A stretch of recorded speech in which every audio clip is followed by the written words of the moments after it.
Hi hello guys. നമ്മളെങ്ങോട്ടാ പോണേ? നന്ദുമാമന്റെ കല്യാണത്തിന് ഗുലാബിക്ക് പോവാ.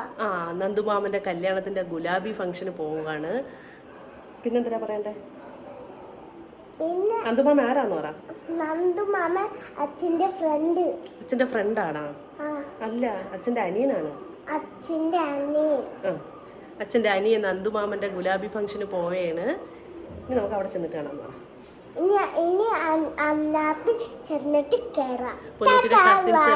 പൊന്നൂട്ടിയുടെ കസിൻസ് എല്ലാം പൊന്നൂട്ടിക്ക് വേണ്ടി അവിടെ വെയിറ്റിംഗ് ആണ്. അപ്പൊ ഇനി നമുക്ക് അവിടെ ചെന്നിട്ട് കാണാം. ഓക്കെ. അങ്ങനെ ഞാനും പൊന്നൂട്ടിയും കൂടെ ഞങ്ങളുടെ കല്യാണ വീട്ടിലേക്ക് എത്തിയിരിക്കുകയാണ്. ഇവിടെ ഗുലാബി ഒന്നും സ്റ്റാർട്ട് ചെയ്തിട്ടില്ല. അതിൻ്റെ ഡെക്കറേഷൻസ് ഒക്കെ നടക്കുന്നതേ ഉള്ളൂ. മാളി ചേച്ചിയാണ് ഓളിനോളായിട്ട് നിൽക്കുന്നത്. നാത്തൂനാണ്. മാളി ചേച്ചിയുണ്ട്, മക്കളുണ്ട്, എല്ലാവരും. ഞാൻ പൊന്നൂട്ടിക്ക് ഒരു 3/4 ഒരു റെഡ് കളറ് ടീഷർട്ടും ആയിരുന്നു എടുത്തിട്ടുണ്ടായിരുന്നു. അപ്പം ഞാൻ വിചാരിച്ചു ഗേൾസാണ് ഫാമിലിയിൽ കൂടുതലായിട്ടും, എല്ലാവരും ഫ്രോക്കൊക്കെ ആയിരിക്കുമെന്ന് വിചാരിച്ചു. പക്ഷെ ചെന്ന് കണ്ടപ്പോൾ എല്ലാവരും ടീഷർട്ട്, ഗേൾസ് ഫുള്ള് ടീഷർട്ട്. പിന്നെ എല്ലാവരും ഒന്നും റെഡ് ഇട്ടിട്ടില്ലായിരുന്നു, കുട്ടികൾ മാത്രം. പിന്നെ 1-2 പേരൊക്കെ റെഡ് ഇട്ടിട്ടുള്ളായിരുന്നു. പൊന്നൂട്ടിക്ക് പൊന്നുമാണ് കോട്ട്. പൊന്നൂട്ടി ചെന്നപ്പോഴേ അവളെ കയ്യിലും പിടിച്ചുകൊണ്ട് അവിടെ കിടന്ന് ചാടുവാണ്. ബാക്കിയുള്ളവരൊക്കെ ഇങ്ങനെ ഇരിക്കുന്നുണ്ട്. ഒത്തിരി പേരൊന്നുമില്ല കേട്ടോ, നമ്മളെ ഫാമിലിയിലുള്ളവർ മാത്രം ഉൾക്കൊള്ളിച്ചുകൊണ്ട് ചെറിയൊരു ഫംഗ്ഷനായിരുന്നു. അങ്ങനെ തന്നെയാണ് ഞങ്ങൾ ഉദ്ദേശിച്ചത്. പിന്നെ വീഡിയോക്കാരന്മാരെ കാരണം ഞങ്ങൾക്ക് ഫോട്ടോയോ വീഡിയോസോ ഒന്നും എടുക്കാൻ പറ്റിയിട്ടില്ല. ഞാൻ അവിടെ നിന്ന് ചെറുതായിട്ടൊന്ന് പിടിച്ചതാണ് ഇതിൽ നിങ്ങളെയും കൂടെ ഒന്ന് കാണിക്കാൻ വേണ്ടിയിട്ട് എടുത്തിരുന്നത്. പിന്നീട് കേക്കൊക്കെ കട്ട് ചെയ്തു, വൈനൊക്കെ ഉണ്ടായിരുന്നു, അതൊക്കെ എല്ലാവരുടെയൊക്കെ കുടിച്ചു. പിന്നെ കുട്ടികൾക്കൊരു എൻജോയ്മെൻറ്റ് അത്രേ ഉള്ളായിരുന്നു. വയസ്സായവരൊന്നും ഇതിനകത്ത് കൂടിയതേ ഇല്ല കേട്ടോ.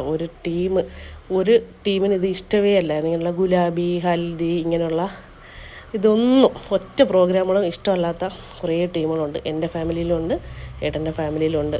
എനിക്ക് തോന്നുന്നു നിങ്ങളെല്ലാവരുടെയും ഫാമിലിയിലുണ്ടാവും അങ്ങനത്തെ കുറേ ആൾക്കാർ. അങ്ങനെ ഇവിടെ ഉണ്ടായിരുന്നു. അതൊക്കെ കഴിഞ്ഞതിന് ശേഷം നമ്മുടെ പൊന്നൂട്ടിയുടെ ഡാൻസ് അങ്ങോട്ട് തുടങ്ങിയൊക്കെയാണ്. പൊന്നൂട്ടിയും പൊന്നും ഇവർ രണ്ടുമായിരുന്നു അവിടെ ഡാൻസ് കളിച്ചിട്ടുണ്ടായിരുന്നത്.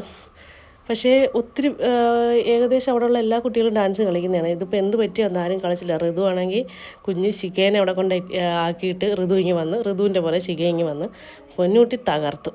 പൊന്നൂട്ടിയും പൊന്നും തകർത്ത് അടിപൊളിയായിട്ട് കളിച്ച് നല്ല രസമുണ്ടായിരുന്നു.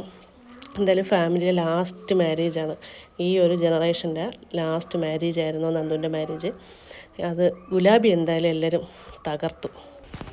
പൊന്നൂട്ടിയും പൊന്നും ശിഖയും കൂടെ അവിടെ കളിക്കുവാണ്. ഇതിലൊന്നും പെടാത്ത കുറച്ച് ടീമുകളുണ്ട്. എനിക്ക് തോന്നുന്നു ഞാൻ പറഞ്ഞല്ലോ, നിങ്ങളെല്ലാ വീടുകളിലും കാണും. പക്ഷേ നമ്മളാരും ഒന്നും മൈൻഡ് ചെയ്യാറില്ല. പിന്നെ നന്ദുവിൻ്റെ അച്ഛൻ, ഞങ്ങളുടെ മാമൻ, ഇതിനൊന്നും പെർമിഷൻ തന്നിട്ടില്ലായിരുന്നു. അവസാനം കുട്ടികൾക്കൊക്കെ ഡാൻസ് കളിക്കണമെന്ന് പറഞ്ഞിട്ട് മാമൻ പെർമിഷൻ തന്നതാണ്. ഇവിടെ പൊന്നൂട്ടിയുടെയും പൊന്നുവിൻ്റെയും ഡാൻസ് ഞാൻ സോങ് ഇടാത്തത് കോപ്പിറൈറ്റ് വരുമെന്ന് വെച്ചിട്ടാണ് സോങ് ഇടാത്തത്. അവർ തകർത്ത് കളിച്ചുകൊണ്ടിരിക്കുകയാണ്. പൊന്നൂട്ടിക്ക് നാളെ എന്തായാലും പനിയാണെന്ന് ഉറപ്പാണ്. അങ്ങനെ എന്തായാലും ഗുലാബിയൊക്കെ അടിപൊളിയായിരുന്നു. നാളെ മാരേജാണ്, അതിന് ചെന്നിട്ട് കുറേ കാര്യങ്ങളുണ്ട്. ഡ്രസ്സൊക്കെ എടുത്ത് ഇന്നത്തെ രാത്രി ഇനി ഉറക്കം ഉണ്ടാകത്തില്ല കേട്ടോ. അത് നിങ്ങൾക്ക് എല്ലാവർക്കും അങ്ങനെ തന്നെ ആയിരിക്കും.